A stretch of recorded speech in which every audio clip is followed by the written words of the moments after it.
sa puso mong mapagmahal ay lakas loob kang nakipagsapalaran sa aking bahay.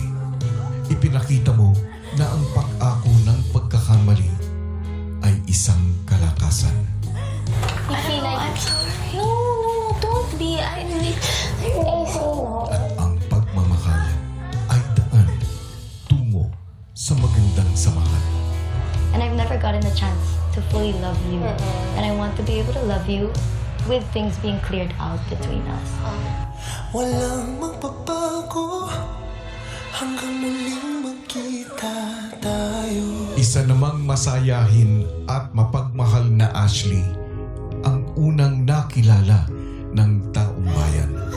Isang leader na maaasahan, isang ate na mapagkakatiwalaan, at isang babaeng may matibay na paninindigan. And I know some of the housemates may not like my attitude. May mga ganyan talaga, and I'm ready to accept that. Sa kabila ng lahat ng ito, hindi ka natakot ipakita ang iyong kahinaan at mas naging bukas sa iyong nararamdaman. It's kasi ngayon lang po ako nakatanggap ulit ng message from my mom. But I'm happy that she's watching me. And sana po talaga, kuya, paglabas ko dito, makita po kami. Paalam mo na sandali, kailan pa naging madali? Kahit tayo kung sa akin mawali ka, walang magagawa.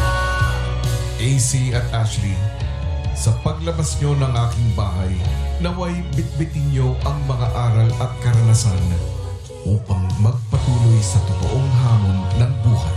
Even through the deepest hurt, may you find strength in forgiveness to heal and move forward. Aking dedicated showstopper ng Canada, AC, at aking independent T-size princess ng San Juan, Ashley. Paalam muna, sana sandali lang.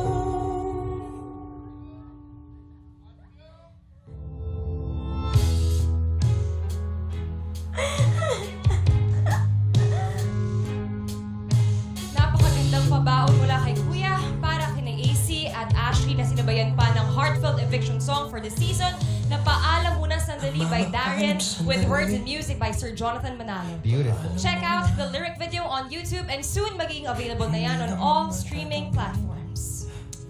Samantala, sina AC at Ashley nga ang unang evictees ng edisyong ito. Kaya naman at this point, silipin natin ang nakuhang boto ng dalawa pang nominadong duos. Let's find out.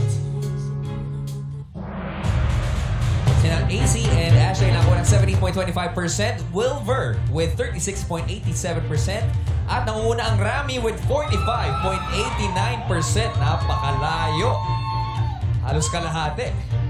Robbie, pero mamaya-maya ay sasalubungin na natin sa outside world sina AC at Ashley. Ngunit, makikilala na rin natin ang pinakabagong house guest ni Kuya. Lahat ng yan sa pagbabalik ng Pinoy Big Brother Celebrity Collab Edition! Hanggang muli